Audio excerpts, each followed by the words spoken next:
1051. Yeah, I'll open up a recording studio in New York and take over the music industry.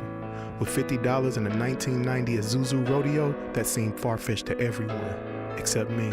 I got a job, bought a DIY construction book from Home Depot, you know, the orange ones, and built these studios with my bare hands. By myself, no crew. It took 10 years of me living in the back closet of the studio and walking the Bally's every day to take a shower. But I did it. 4 recording studios, Times Square, recording headquarters for Atlantic Records. Self-made is when you've made yourself do things others weren't willing to. It's Power 1051, home of the Breakfast Club.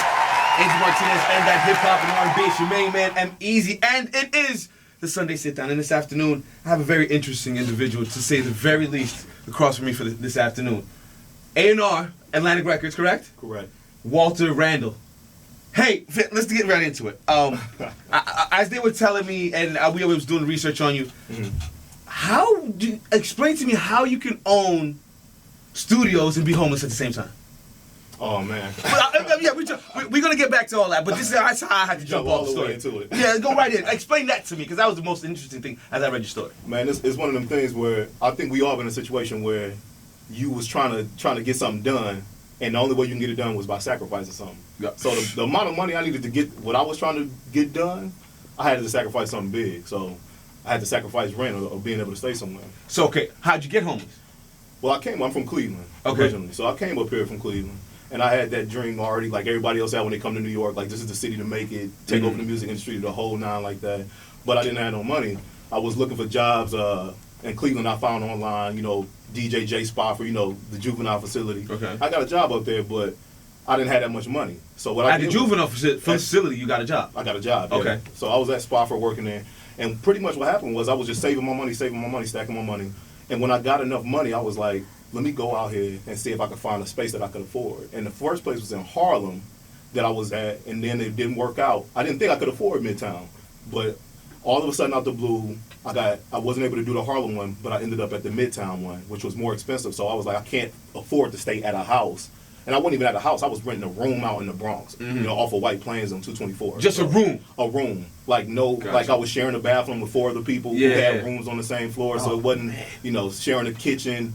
But so that's pretty much what it was. It was like, if you want to make this happen, you got to be able to sacrifice something. That's what I sacrificed. That is something that I think this generation it's lost on them. Yo. They think it gets quick, and because of the Instagram and the instant gratification, they're not really prone for that struggle, that stress, the grind of taking forever to get something. For sure. But you know what it is? Sometimes people talk like they want stuff, but listen, a lot of times they don't really want it. They don't really want it. You know what I'm saying? As I look at my interns, I tell you guys that all the time. You say you want it. I don't know if you really. Don't let me get nobody up in trouble in here. No, listen, Look at me crazy now. We know. They know.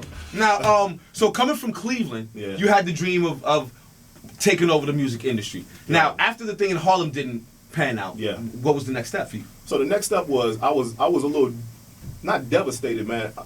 I believe in God, so I believe that my steps is ordered. So I felt like he must have been taking that away from me for a reason. And sure enough, there used to be this paper called the Village Voice. Oh yes, I remember free back in the day. So I didn't really know New York, and I was walking around. It was this paper, and I picked up the paper. I went to the real estate section in the back. Never had that paper before, and I saw the place where I'm at now. And it's a whole bunch of stuff, and it just stood out the name of the building. I was like, yo, I'm gonna go there. I know I probably can't afford it, but I went there, and it just happened. Everything happened. And so I went from being on 125th in Harlem to down in the middle of Midtown, just like that, off of something that I thought was the bad thing, like something wrong. And what happens is a lot of people quit when that bad thing happened, like, oh, shoot, I didn't get it. Or they're like, oh, let me spend this money on something. Like, that wasn't my mentality. My mentality was just something else out there for me that's even better. So what kind of artists came through your studios, man? Oh, man, everybody. In the beginning, it was, everyday people grinding like me. Like, I used to stand out on 125th, passing out cards, run back to the studio, do a session, go back to 125th, go to Fulton, go to Jamaica Ave, come back and run back and forth. But then what happened was we just started getting big. And next thing you know, I was doing, Kelly Rowland, and Solange Knowles does all her music out of our spot exclusively. See, this is where the stories always get, I don't know where they just get big. Explain to me the get big part. That's what we want to know. The get big part? How do I get big? Pause. Yo, the real talk is work. I mean, I think you already know what it. How did you get where you at? You worked. A lot of sleepless nights. That's what I'm saying. Like, so, you know, I'm sure this just didn't get handed to you on a silver platter. Never does. And with me, it didn't get handed to me. So I had to build a studio with my bare hands. Like, I literally built my studio by hand. Now, see, this is the other interesting thing. They told me. So you're a carpenter too? Jesus was a carpenter. No, listen, listen, man. I'm not a carpenter. I had never built nothing in my life. But I went to Home Depot. I got one of them DIY books. Read it. You know what I'm saying? You want something? Go get it. I studied the book and I started building. I started buying wood little by little. It took me a year and a half to build that first spot. Like a year and a half of just going to work at the juvenile facility, coming back doing construction, getting 2 hours of sleep, catching the train, going back up there. So it was insane. See, that shows the passion and love you have for what you do. Because I don't know, man. I don't know if I can. They had told me you had to be on the radio, but you had to build the radio station. Well, unfortunately, my place ain't big as this place, but you know, I think you would have did. I think people who are destined for success, I think there's very little that would stop them from getting there. I believe that's true as well. If it's something that you felt like you wouldn't have did, you would have found somebody that would have, and you would have convinced them to do it for you. And that's what I feel like people that are destined for the things that they meant for. That's how they get stuff done. If something is a no, they turn it into a yes. Mm-hmm. Okay, now let's get into the currentness. Now, how did you get your position over at Atlantic Records? Okay, so this was cool. What happened was I was like around 2007, 2008. We were popping, man. We had everybody in. We were turning down, like, whoever the big artist was at the time. We was turning them down because we didn't have room. All I had was one studio. Wow. So I was like, yo, I got to expand. Go ahead. I don't want to cut you off. But what made them want to record with you in your studio? It was I think it was really just word of mouth. They came to me in 2012, and I turned them down the first time because we were trying to do a situation with B at the time. Mm-hmm. And then some things didn't happen with that, and then they came back. And I think what it was I mean, what I want to think it is, I think it's the quality, but I also think it's the genuineness of like what I built there and the type of people that I hire. So everybody who I have, there's something about me in them and something that's better than what I have. You know what I'm saying? So I had to surround myself with people like, you know, a team for the task. I have like super quality people there. So you go there, you feel like, yo, this is like this dude's house, and these people that work here treat it like it's their home. And I think what happened was Craig actually came. You know, Craig is the CEO of Atlantic. The first time I even met Craig, he came by to meet me at the studio, and he came and he was like, "Oh, this is Walt." The VP introduced me to him, and we were talking, and he was like, "Yo, there's something about this space," and I could tell he was lost in the zone, and he didn't even know I built the place by hand. He found that out later. He was like, "What?" Yeah. But as we were talking, he was like, "You know what? I want to do this deal with you, but I can only do this deal if you come along with it." He was like, "You have your ear to the ground." He was like, "I don't know how we're going to incorporate it in, but we need to do some type of either A&R or some type of talent scout thing where you have your ear to the ground and all the people are coming through you. Let's make this happen where you become part of it." And I agreed, and you know. Okay, so the studio and the I guess the star quality of what was coming through the doors is what got you that sit down with the A&R people? No, it wasn't the stars coming through the door. I think it was just more the personality. Just of the the ambiance. Yeah, it was the ambiance. It was people knew that business was a trustworthy business. It was a quality spot.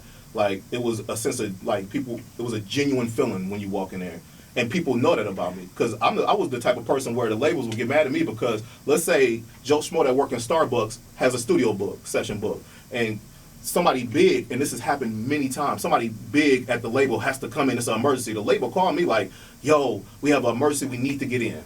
This is before the Atlanta situation. I'm like, "Oh, we have a session book." They'd be like, "Well, who is it?" Like, you don't know, it's Joe Schmo that work at Starbucks. "Oh, well, can you move this?" I would be like, "Well, listen, this is what I'll do. I'll call Joe up, and if he can move, but only if you pay for his session, pay for the relocation of his session, and if he can't, then I can't accommodate you. So I will call Joe. If he can move and let the label pay for him, I'll let it do it. But if he came into town for a reason or just couldn't do it or didn't want to, it's his session." So people understood the integrity. Customer service. Customer service. Absolutely. It's the Sunday Sit Down. It's your main man, EmEz. I got Walter Randall of Atlantic Records sitting across from me, and this story is amazing, just to say the least. You're an inspiration. Just to hear some of the stories is crazy. Thank you, man. I appreciate that, dog. It's been a long road. What's next for you? Like now, what are you working on? Oh man, I learned so much. I've been with Atlantic. This is the third year of the contract. It was a 3-year contract, so this is the third year, and we're going to continue on doing the A&R and the talent scouting. And so what what I've decided to do is bring the label to the streets. We've been working with showcases, like, different showcases that we work with, and we want to make sure that the bridge between real big talent and being able to get your dream done and the average everyday person that's grinding gets bridged, gap, because what happens is a lot of times they don't know who to go, they don't know how to get in contact with a radio promoter, they don't know how to get in contact with a producer that's good enough, or a blogger that's good enough. So what we're doing now, I'm taking all these label connections that I've had over all these years, and I'm making them available to Joe Smoke from the coffee shop. And if you really want it, Joe, and you willing to put your money aside, you can work with these Grammy Award-winning, multi-platinum producers and writers, and you can meet with, these promoters for this and that, if you want it. And so that was one of the things I always wanted to do, was make it a little bit easier for people to make that transition. That's a huge service you're giving to these kids, because I think accessibility is an amazing thing, to be able to touch or just see someone that could give you that advice that you're looking for. Is you can't pay for that. You can't pay for it. Man, Walter Randall, man. It's a Sunday Sit Down. It's your main man, EmEz. So, all right, this one. Give me a situation where you've been in the studio and you've felt uncomfortable. Oh, that's easy. That was my first session. It was Damon Dash and Jay had just split up, and it was DDMG Music Group. They were working with somebody, and these cats came in the studio. They were about 20, 30 deep in one spot, and they were out of control, man. They were drinking. They had brought in their own engineer, and it was just getting a little wild. And what happened was they disrespected the security guard downstairs. So I came up and I stopped the session like, yo, listen, y'all in my spot is not going to get disrespectful like that. Dame Dash didn't, come on. No, it wasn't Dame. It was the people that was working with him. Oh, okay, all right. It wasn't Dame. It was the artists. They was Hollywood thug, fake gangster. Got you.